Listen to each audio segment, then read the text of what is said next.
नमस्कार। আমি বাংলার মামাটি মানুষকে অনেক আমার প্রণাম সালাম जोहार एवं जय जिनेन्द्र। আমি সব 5 राज्यों में चुनाव हो रहे हैं, लेकिन सबसे ज़्यादा कहीं चर्चा है तो पश्चिम बंगाल की।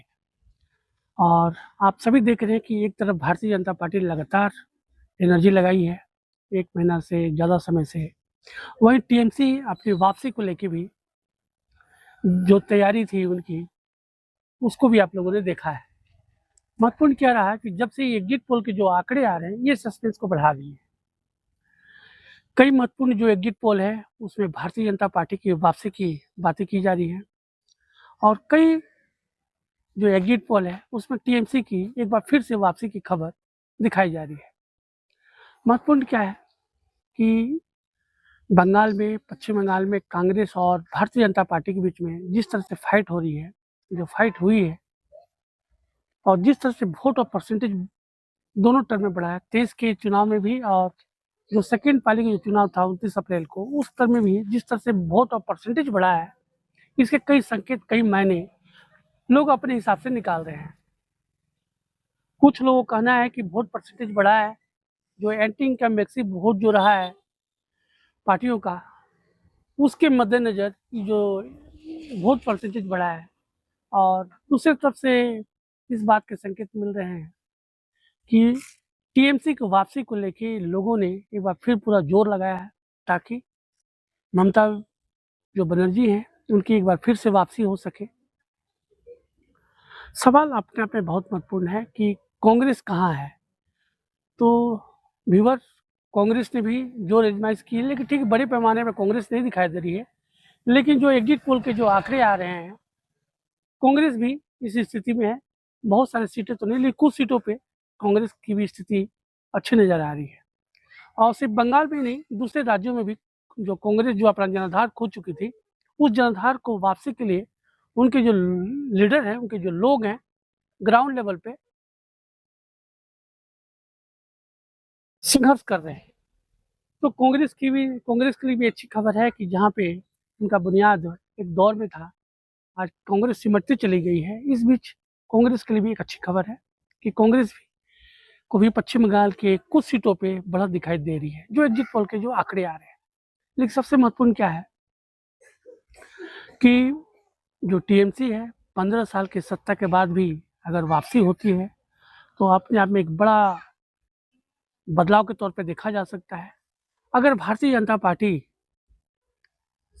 जो एग्जिट पोल के जो आंकड़े आ रहे हैं, अगर भारतीय जनता पार्टी सरकार बनाती है तो इसके भी अपने एक अलग संकेत है, एक अलग मतलब है। वोट परसेंटेज हर तरफ से बढ़ा हुआ है, और उस परसेंटेज का क्या कुछ मतलब है वो तो 4 मई को स्थिति स्पष्ट हो पाएगी जब ईवीएम खुलेगा। लेकिन इस बीच में ममता बनर्जी का एक वीडियो बहुत तेजी के साथ प्रसारित हो रहा है, जिसमें वो अपने लोगों से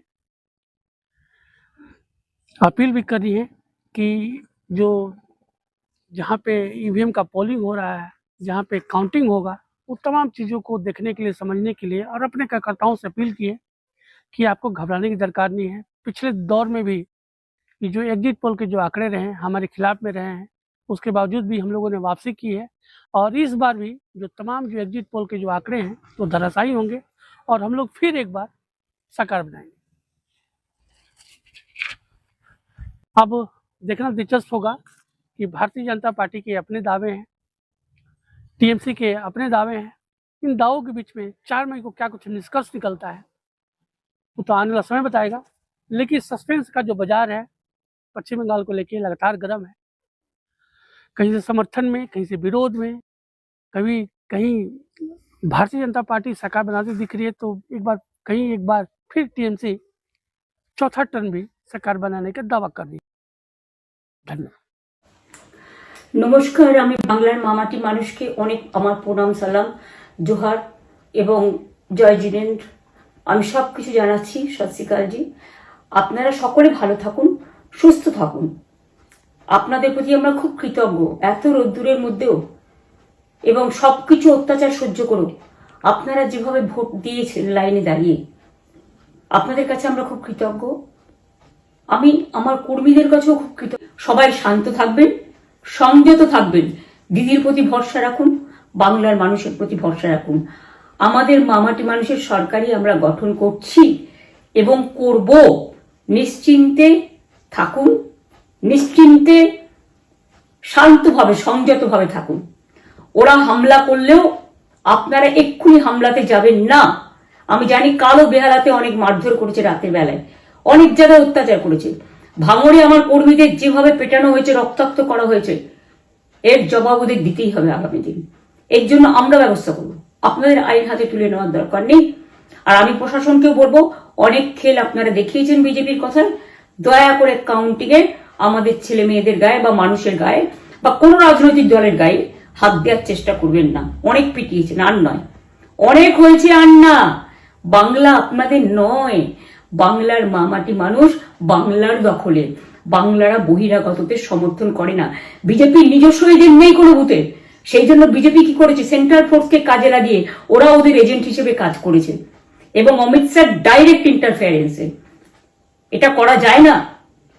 এবং প্রধানমন্ত্রী কালকে 4:30টার সময় ভোট চলাকালীন বললেন কি করে, টোটাল বাংলাটা ওনার, উনি বাংলাকে চেনেন, বাংলার মাটি চেনেন, রবীন্দ্র নজরুলকে চেনেন, নেতাজিকে চেনেন, গান্ধীজিকে চেনেন, রাজা রামমোহন রায়, বিদ্যাসাগরদের চেনেন, কাউকে চেনে না। শুধুমাত্র কানে কানে কথা বলো আর মিথ্যে কথা বলে যাও, অপপ্রচার করে যাও। টাকার ভান্ডার নিয়ে কাউকে কাউকে খামে করে 3,000 টাকা করে দিয়েছে, তাই সে খবরও আমার আছে। আর ভান্ডারের নামে টাকা দিয়েছে, যারা টাকা নিয়েছেন তারা খুব ভুল করেছেন। তবু মনে রাখবেন, আমরা নিশ্চয়ই আপনাদের ভুল বুঝব না। ভোট যাকেই দিয়ে থাকুন, অর্থের বিনিময়ে ভোট দেওয়াটা ঠিক নয়, কিন্তু আমার বিশ্বাস আছে আপনারা সঠিক দায়িত্ব পালন করেছেন আগামী দিন আপনাদের অধিকার রক্ষার জন্য। আমি নিশ্চিন্ত করে বলে যাচ্ছি, মামাটি মানুষ জিন্দাবাদ, মামাটি মানুষ ধন্যবাদ, তৃণমূল কংগ্রেস ধন্যবাদ, তৃণমূল কংগ্রেস জিন্দাবাদ, ঝোড়াফুল জিন্দাবাদ এবং জয় বাংলা। বাংলার জয় হবেই, বাংলা করবে জয়, বাংলার মা করবে জয়, আম্মা করবে জয়, মাদার করবে জয়, বাংলার মা মাটি মানুষের হবে জয়। এটুকু বিশ্বাস আপনারা আমার প্রতি রাখতে পারেন। তাই ইভিএম মেশিন অ্যান্ড কাউন্টিং ক্যান্ডিডেটরা নিজেরা একটু মাঠে নামুন। আমি যদি 3 রাত জেগে গার্ড করার জন্য, আমাদের রাতে অনেক অত্যাচার করেছে কর্মীদের, আমি যদি পুরো রাত জেগে সকালে ইলেকশনে বেরোতে পারি, আমি 1 মাস 10 দিন কাজ করে এই রোদ্দুরের মধ্যে 50 লু নিয়ে সমস্ত সাউথবঙ্গের দেয়ালগুলো, বিশেষ করে সাউথবঙ্গের জায়গাগুলো যে গরম ছিল, আর মানুষ যেভাবে রোদ্দুরে দাঁড়িয়ে ভোট দিয়েছেন, সবাই অত্যাচারিত হয়েছেন। এক তো এসআইআর এর অত্যাচার, এক হচ্ছে সেন্ট্রাল ফোর্সের অত্যাচার। এই অত্যাচারের বিরুদ্ধে মানুষ রায় দিয়েছেন। বিজেপি যতই ভাবুন, ভেবেই বসে থাকুন, আর যতই অপপ্রচার করুন, মনে রাখবেন জবাব পাবেন 4 তারিখে সন্ধ্যের মধ্যে। অপেক্ষা করুন। নমস্কার, ভালো থাকবেন। অনেক অনেক জয় হিন্দ, জয় বাংলা। देखने के लिए धन्यवाद। अधिक समाचार अपडेट के लिए कृपया लाइक करें, शेयर करें और सब्सक्राइब करें।